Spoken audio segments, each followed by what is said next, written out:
What if you could secure, distribute, and promote your music all from one convenient place? What if you could spend more of your time doing what you love to do as a creator? That's what we're going to be looking at in this episode of the New Music Industry Podcast.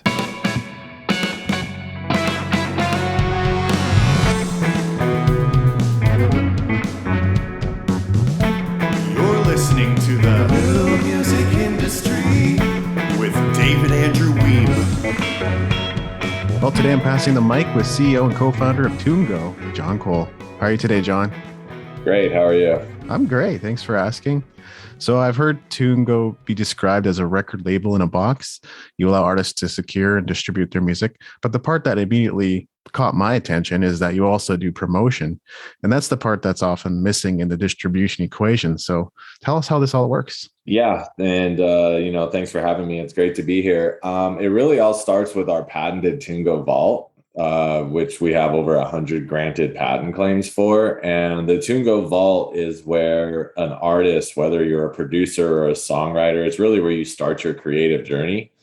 And it's where you securely store all of your content assets, your project files. It's also where you protect all of your creative rights, meaning your song splits, your metadata. When I say creative rights, I really mean the metadata that is the foundation of the music industry. Creative rights really define how music royalties are paid. So it's often overlooked, but it's one of the most, and outside of the music itself, it's the most important aspect of music. And so it all starts with the TuneGO Vault. In the TuneGO Vault, when you start your creative journey, our system fingerprints everything. So it tracks all the contributions. So there's really no contributor that gets left behind. Songwriters, producers, engineers, session musicians, all of their contributions get tracked in our vault. Then from there, we have deals with all the DSPs, Spotify, Apple, Amazon, all the social platforms, YouTube, TikTok, Facebook, Instagram. So then once you've done that, so you've secured all your content, you've protected your creative rights, you can distribute your music through TuneGO. But then we get to the point where you were talking about, which is the promotional aspect. And we have a network of playlist curators, music influencers, and music supervisors.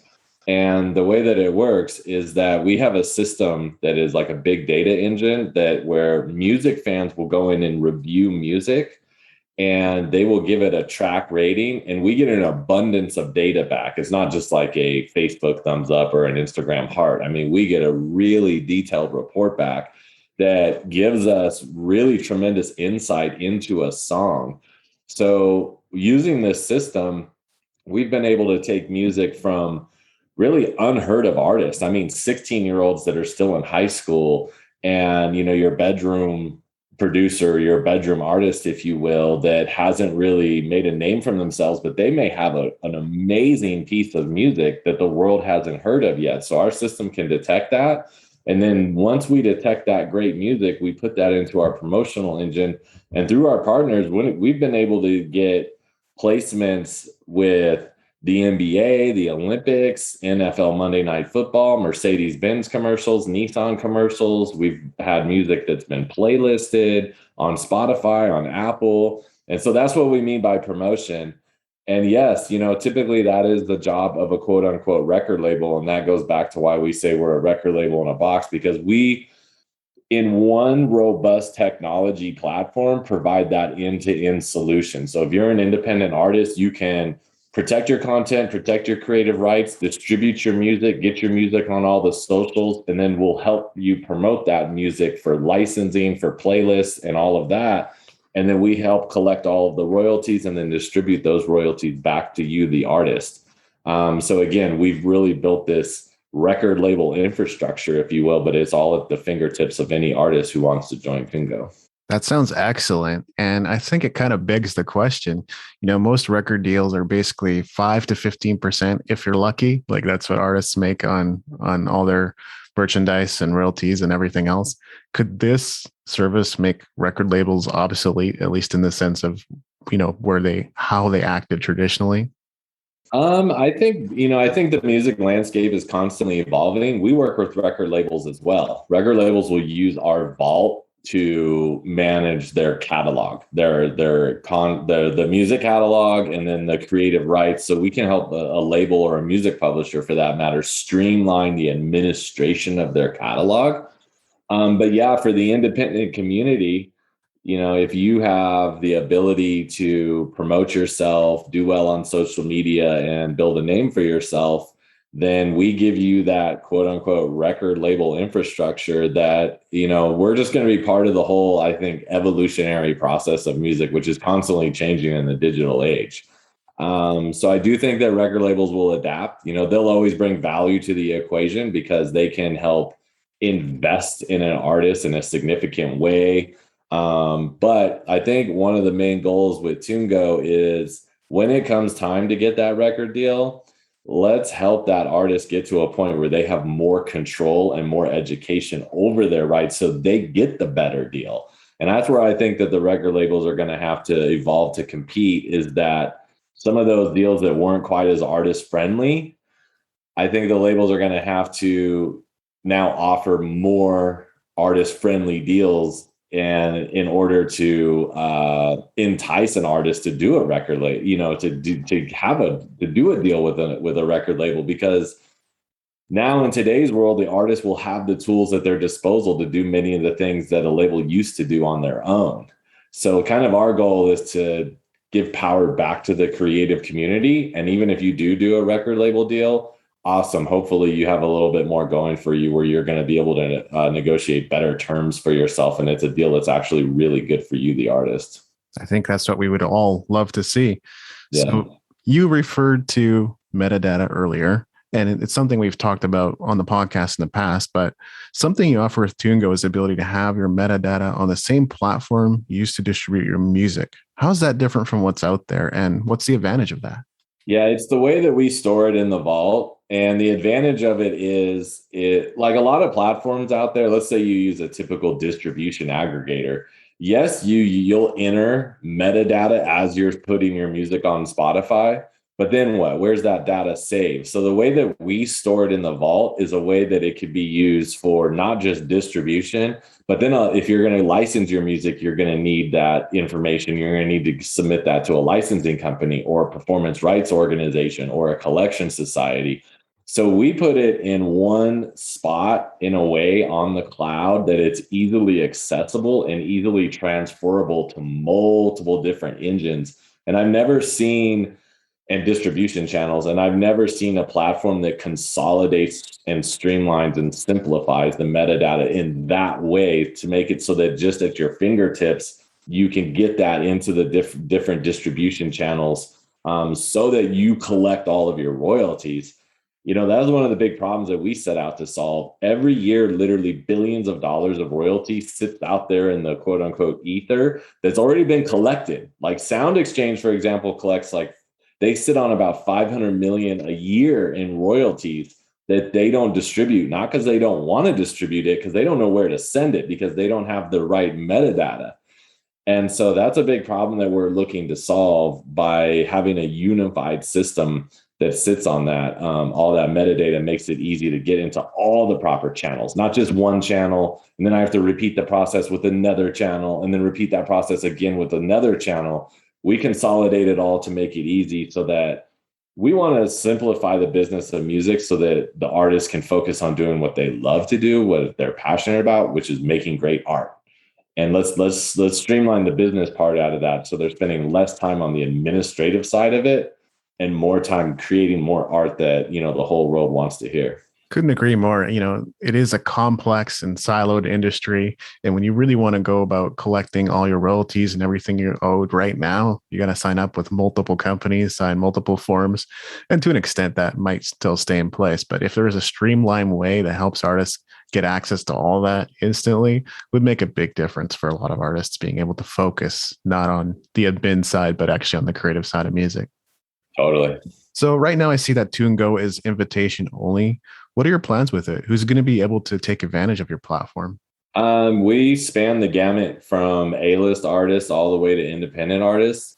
Ultimately, we will open up the platform for everyone to join. Right now, we do a bit of a curation. And we do that for quality control. We want that experience just to be world-class, top-notch. And so we're doing a little bit of quality control and curation as far as the membership at the moment. But in due time, we will definitely open up the platform so that anyone can come and get the value out of TuneGO. Yeah, I'd imagine, as with anything, there's sort of a testing and experimentation and tracking and figuring out whether it's all working and iteration and all that. So I definitely appreciate that. Yeah. How much is the service going to cost for musicians? Is it going to be astronomical? No, actually, so it'll start and it's a monthly subscription model. It starts at around $12. Actually, you can join for free. You can start using the system for free. Mm-hmm. So you can get your feet wet as an artist, see if it's something that provides value to you, see if it's something that you as an artist will actually use before then you would then commit to more of a premium plan, which starts off at $12. So we try to make it as economical as we possibly could. If you're going to distribute music through us, it's pretty simple. It's $9 per year per song or $30 per year per album. Pretty competitive with some of the other distribution aggregators. If we license your music, and again, we're very successful at getting your music into these global brands, then we split that licensing revenue with the artist 50-50. So it's a back end deal on the licensing. We're not successful unless you're successful, which is a motto that we try to live by. And then on the NFT marketplace, which yesterday we just announced that we're launching in Forbes, that is going to be 10% of the NFT revenue. So again, we want you to be successful as an artist. We're building, in our opinion, the best, most robust NFT marketplace specifically for the music industry. We're working with Dapper Labs on that. And we're going to bring a whole bunch of things to the table that other NFT marketplaces don't have. But again, we're aligned because we want you to be successful. And then we don't charge to release NFTs, to market NFTs. We don't charge for auctions or any of that. We only take a back end 10% fee. And you as the artist take 90% of that, all that NFT revenue. Is this the kind of thing where you'd have to continue to build out the infrastructure as more and more artists joined? Or is it so automated that you can actually have a small team running this entire operation? Yeah, well, we'll definitely have to scale the team, but that's fine. We can do that with the growth. And we've been successful at raising capital. But the system that we've built is highly scalable. The good thing about it is we built it in a way that we can simply start adding servers and adding servers. So as our growth warrants, we invest in more server power, if you will, but the software itself is built to be global. It's built to be scalable. It's built to handle literally millions and millions of users and tens of millions of transactions. So as far as the scale goes, we've invested pretty significantly over the last couple of years into having software that is going to grow with the community. I like how you think as well, because it sounds like you're really trying to create a one-stop shop for different revenue streams, which again, right now, artists have to go to 3 different sites, 10 different sites, 11 different businesses, who knows how many there are, to be able to claim all this or be able to take advantage of all of it and really work hard to get things like licensing placements, right? So that is the goal. The way I look at it now that NFTs is the big thing right now, and NFTs has huge future in terms of creative rights and revenue generation and fan engagement. I'm a big proponent in NFTs. We have some really big drops that are coming. Our first drop will be with Method Man, who's going to release new music, artwork, and a few other things. And kind of the strategy is that you come onto TuneGO, you put all of your art into the vault, you secure your creative rights in the vault, you can mint an NFT on our marketplace, you can then distribute your music after the NFT drops through our distribution engine, which puts it then on Spotify, everything from Spotify to TikTok, all the way down to Peloton. So, we literally put your music everywhere on the streaming platforms and on the socials. Then we can help you license your music. And the great thing about that is not only do we have all those channels, is that we're collecting the revenue and it all comes back to one spot. So your NFT revenue, your streaming revenue, your social royalties, your licensing revenue, all literally comes back into TuneGo and then goes back to you, the artist. So it streamlines your life as an artist. It streamlines the business of music for you. So again, you go make more great art. Yeah, I think I heard Tim Ferriss say nifties. That's pretty funny. But Yeah, NFTs, what do you see as being the future for that? Is that like a really viable thing for independent artists?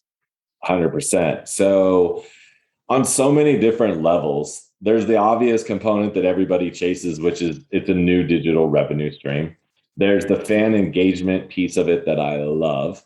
There's the fact that NFTs now can serve actually as a marketing and promotional mechanism for you before you actually release music. So an NFT can help to create some noise, create some exposure for your music, and then you put it out on streaming.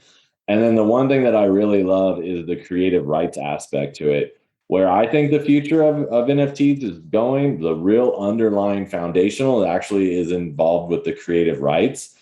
Selling music rights and selling music catalogs is a big multi-billion dollar a year business now. Like Merck at Hypnosis has invested 2 billion in the last couple of years. Universal Music invested 3 billion last year in music catalogs they didn't already own.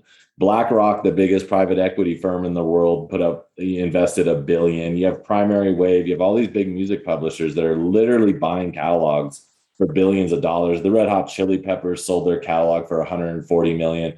But even on a more of a micro level, you have investors that are now learning that music is an investable asset. So even if they buy a piece of a song, that can be it's almost like an annuity.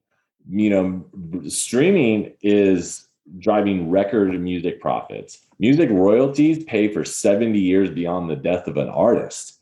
And so if you're an independent artist and you have a great song, and you want to give away a percentage, 10%, 20%, 50% of your streaming royalties to an NFT buyers, that could be a good win-win solution, because the NFT buyer is buying into an investable asset that pays that buyer royalties.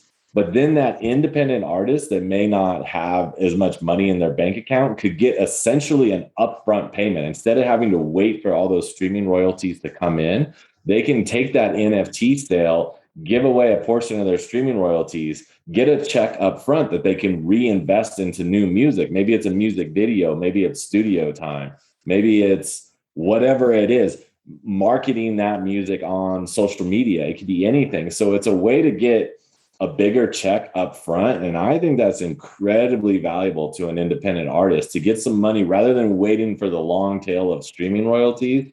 Get some of that money up front. Plus, it creates a real deep connection between the artist and the fan that's never been created before. Now you have the fan actually investing into music in a meaningful way. That creates a whole new level of fan engagement. That's where I really see the future of NFTs. I know everyone's caught up in the noise and all of that. To me, the real underlying value of NFTs is that piece of the creative rights, and that's where I think the future is. That's awesome. Yeah, because streaming is very much a long-term game, and it's not immediately sustainable for most artists. So exactly. It'd be really great to see artists have that early on and be able to engage in their creativity more.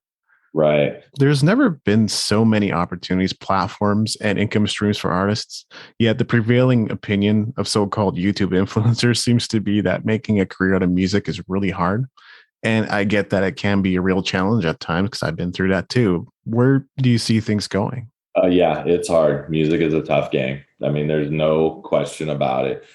Our job at working at TuneGo, our mission is to give the creative community the tools to hopefully make that game a little bit easier. But at the end of the day, you have to, if you're looking to monetize your music, if you want to make a career out of music, you're going to have to create art that people want. And that is the factor that TuneGo can give all the tools in the world, all the features in the world.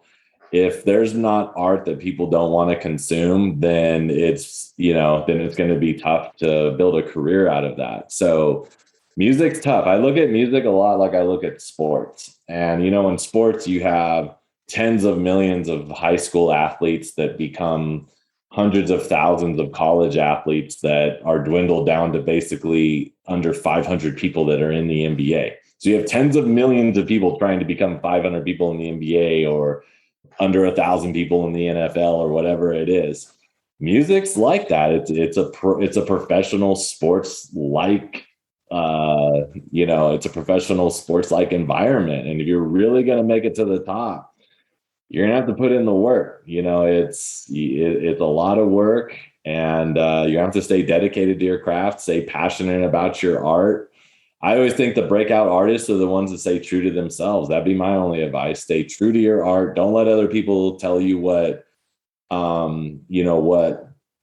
you should be doing on a commercial level. Like, I look at Red Hot Chili Peppers had a different sound. They became immensely successful. You have the Wu-Tang Clan on the other hand. They didn't listen to the commercial norms and formulas. You have 21 Pilots. The first time I heard 21 Pilots' first album, I thought, this is like one of the greatest things I've ever heard, because it's not like everything I've ever heard. They stayed true to themselves.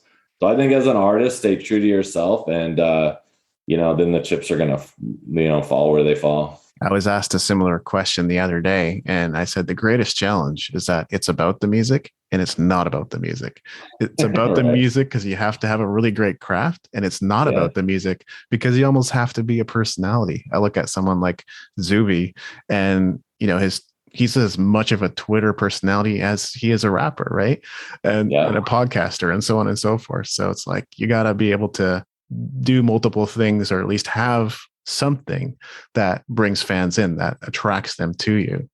I think that's such a great point. You're going to have to learn how to, create. That's the cool thing though about I think technology is it gives you these avenues where you can express your personality in and out of music, and hopefully build a fan base. And then if you build a fan base outside of music, you can drive them to your music. So there's lots of avenues. It's a tough game. Just stay committed. The music industry as a whole, for fairly obvious reasons now, is going digital. What do you see happening in the industry right now, and where do you see things going?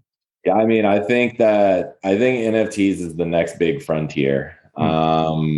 And I think it's because of the transparency of creative rights. I think streaming is here to stay. I mean, that's pretty much a given. I know there used to be a debate. I used to laugh when there was a debate, who's going to win, streaming or downloads? I was like, you got to be kidding me.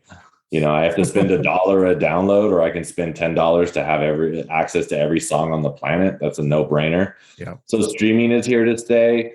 I think that technology is going to continue to really create cool experiences.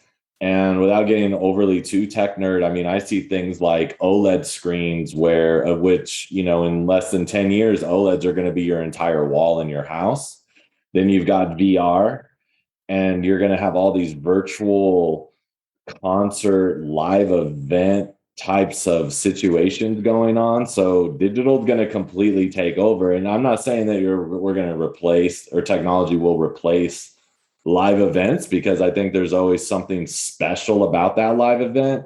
But I can really see something like somebody having a house party with a beautiful OLED screen, or some Oculus headgear, or whatever it is, some VR stuff going on, where you're like literally engaged in ways that people aren't even thinking about yet, where you're watching these concerts, these virtual concerts and these live events. And then since it's all in this VR world, alongside this live event, it's probably showing you links to the Spotify, links to the social channels. So it's just going to become this, once the metaverse and all of that starts to take over, it's just going to be these fully encompassed, just immersive experience. I think it's going to be amazing to watch. Mm-hmm. That's one reason why I got in tech. I got in tech because I wanted to be part of something that was always fresh, always changing. And I wanted to be a part of something where I could somewhat predict the future, but that I also couldn't predict everything, because there's so many great minds out in the world that there's going to be all these things that are going to keep popping up, out of nowhere seemingly. And it's just going to all make for a phenomenal experience. So I see the future of music as being very bright.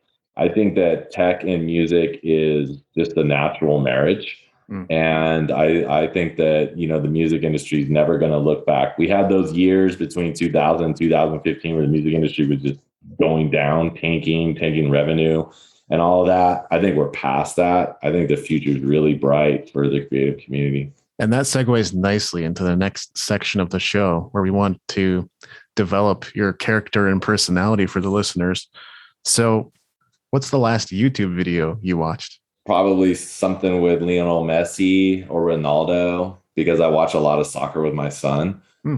Or Brightside. I watch a lot of Brightside with my son and my kids. You know, it's just like these really cool little, things.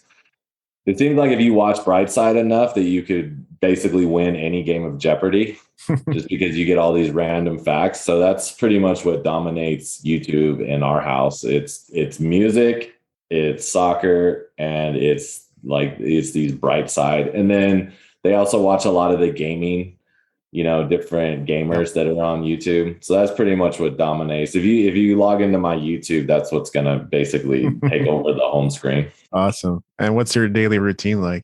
I wake up early. I try to work out as early as I can because my day is pretty crazy. I mean, I start pretty much around 5 a.m. and I typically end at around 11 p.m. or midnight. And it's nonstop. So the first thing that I try to do is work out or exercise. And it's because it keeps me balanced. It keeps, TuneGO alone has so much going on right now that I have to keep that balance. And it helps me to stay calm and not get overly stressed out or not feel overwhelmed. There's just something about having that, that like physical athletic experience that releases all the chemicals, endorphins, that just helps me slide right into the workday. So hopefully I'm done with that. Then my kids start waking up. I get them off to school. Then I'm off to work. And then once I'm off to work, it's pretty much a blur because things are coming at us like this now. We have some huge announcements coming over the next 30, 60, 90 days that are all really exciting. Mm-hmm. Everything from big celebrity NFT drops to deals with record labels to some new advancements in technology that I don't think are on anyone's radar right now that we're going to be advancing. We're going to be part of a big event with Dapper Labs. It's going to be a big crypto NFT virtual event that'll start in October. So yeah, I mean, my day is pretty intense. It's nonstop. It's all day. And, but it's fun because I love what I do. And as they say, if you love what you do, you'll never work a day in your life. Yeah. What you said is absolutely critical. I always try to get some exercise in and meditation in and watch my caffeine consumption. That's a big one. If I take too much, I go crazy and it doesn't work for life. So, and get out into nature 2 hours a week. I always make that a goal too. That's another great one. It's also very helpful for your mind to do all of that. Are there any books that have helped you on your journey? Oh, that's a good question. I'm more of an Audible person. With my life, I find that I absorb very well because to me, Audible is almost like a podcast format. Yeah. And there's not one that really comes to mind per se, but if there's a topic, that's where I dive. Like when I started getting into blockchain, I just started blockchain books. And then it was NFTs, NFT books, and so any topic that I'm kind of focused on at the moment, I'll just go to Audible, read all the reviews, read the ratings. I don't care at all what critics say. I care what people say. So I always go into the real people reviews and see what everyone has to say. And then I'll pick 4 or 5 or whatever that look good to me. And I'll just take that deep dive. For me, I love to take deep dives into different topics, whatever is the quote unquote topic of the day. So that's what really drives my Audible routine. That reminds me of when I used to come across certain personalities that I resonated with. So I would come across someone like Seth Godin, and then I would just download all the podcasts I could find with Seth Godin interviews.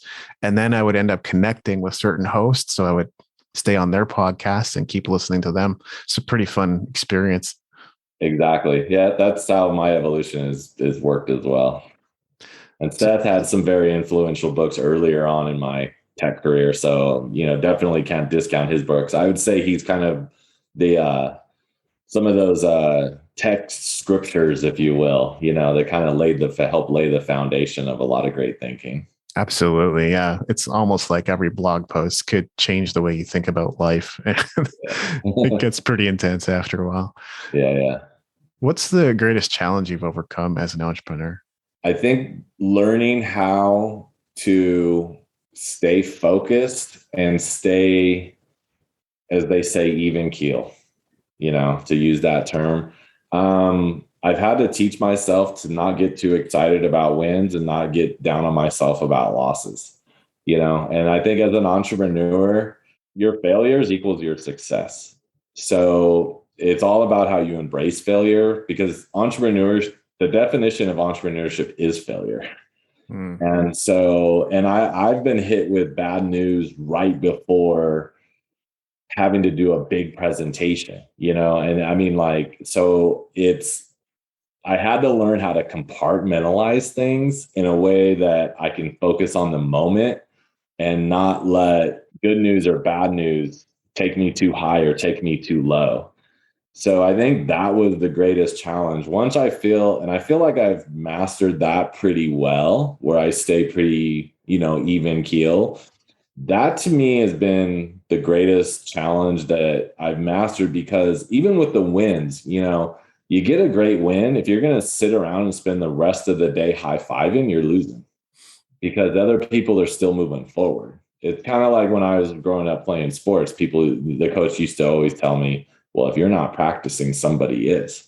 Yeah. Well, yeah, you should celebrate the wins. I mean, you should definitely not downplay them. You should be happy about them. But if you spend all day doing high fives, look at me, and doing touchdown dances when you get a win, then you've taken your eye off the prize. Because we'll get wins with TuneGO, for example. And I always tell people, that's cool, we got another first down, but we're not in the end zone because we haven't accomplished our mission. Our mission is to get all the way to the end zone. Our mission is to change the game for the creative community. It's kind of like when Steve Jobs says, I knew I made it when I was walking around New York City and I looked around and everybody had white ear pods in. He's like, that's when I knew that I made it. And he was already successful. This was, 15 years after he started Apple or whatever it was. So yeah, to me, it's learning how to compartmentalize your emotion and stay focused and just try to stay even keel, appreciate your wins, really appreciate your failures, because if you handle failure correctly and you learn from it and you don't beat yourself up too badly on it, beat yourself up in a way of, how can I improve? How do I learn from this failure? Don't beat yourself up from a psychological standpoint, like I'm a failure, because everyone's going to fail. Mark Cuban, Kevin O'Leary, Richard Branson. I mean, they all say the same thing. I failed a billion times and that's why I succeed. Michael Jordan has one of the best Nike commercials of all times. Is a minute long of Michael Jordan talking about all his failures. And at the end he says, and that's why I succeed. So I think learning how to deal with all that was the greatest challenge that I've learned to overcome. And since then, I think that things have been moving forward in a positive way. I think Russell Brunson started his podcast as his company was going down and losing hundreds of thousands of dollars. And the concept was funny because it was recorded on the way into work. So as he's driving, he's recording the podcasts. But the point is he got started and look at where he is now, right? Mm-hmm. Absolutely. What's the greatest victory you've experienced as an entrepreneur? Purely on the entrepreneurial standpoint, there's a lot of victories that have gone into our journey. I don't feel like I've achieved the ultimate victory yet. I think from a life standpoint, learning how to manage everything that I have going on with business, but still stay dedicated and provide time to my family is my greatest victory, because my family is my foundation and my rock. And so, a lot of entrepreneurs I've talked to that are ahead of me in years, they go, my number one regret in life is that I didn't spend enough time with my kids growing up. So, or I neglected my wife and didn't spend enough time because I was so focused on my work. Now I feel like I'm hyper crazy focused and invested into my job. I spend an obscene number of hours a day. but I still take time to be highly involved with my family. And so to me, in entrepreneurship, that's my greatest victory. Well, we've packed a lot into a short amount of time. Thanks for your time and generosity, John. Is there anything else I should have asked? No, I think this is a great interview. And I'm sure, after you always think, oh, I wish I had something else to say. But no, I think we covered all the ground. I thought it was an interesting conversation. I appreciate the time. And yeah. Awesome. Well, for all of you listening, make sure to check out TuneGO. If you're not subscribed to the podcast already, be sure that you are subscribed. If you're watching this on YouTube, then also like, comment, and subscribe. Thank you so much for watching. Thank you. So if you enjoyed this episode and you're looking to put the right structures in place to ensure your success, I'd like to invite you to pick up a copy of the Music Entrepreneur Code, my best-selling guide on cracking the code on independent music career success. For in-depth insights into making your passion sustainable and profitable, go to musicentrepreneurhq.com/code for your copy. This has been episode 248 of the New Music Industry Podcast. I'm David Andrew Wiebe, and I look forward to seeing you on the stages of the world.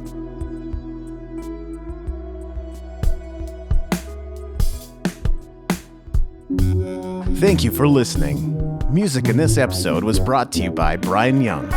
Wherever you're listening to this right now, please consider leaving a 5-star review and comment to help us get the word out about the podcast.